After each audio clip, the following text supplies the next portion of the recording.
From what you know, from what you saw, how close was your brother to Donald Trump?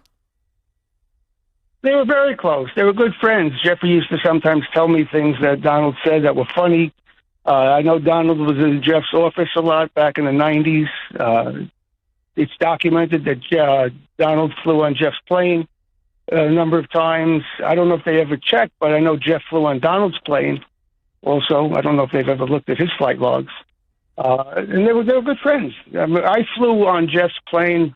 It's known I was on the plane in 1999, flying up from Florida, and Donald was with us. And we were all joking around. They were good friends. So, tell me about that. I know there was something on that flight that you remember about your brother and Trump. What is it? Well, it was a funny thing when we were talking, and stick a pin in that. A couple of weeks or a week before that flight, I was talking to Jeffrey, and he told me that he was talking to Donald, and he asked Donald, "How come you sleep with so many married women?" And Donald's answer was, "Because it's so wrong."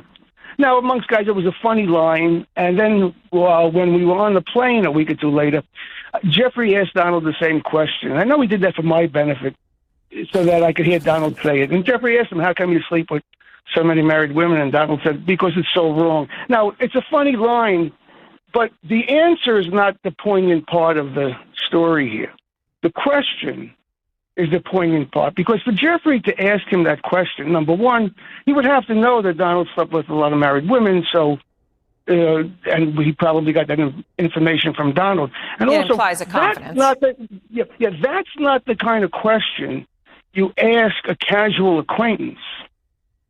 How come you slept with so many married women? That's a question you ask a good friend that you can get away with asking those kind of questions.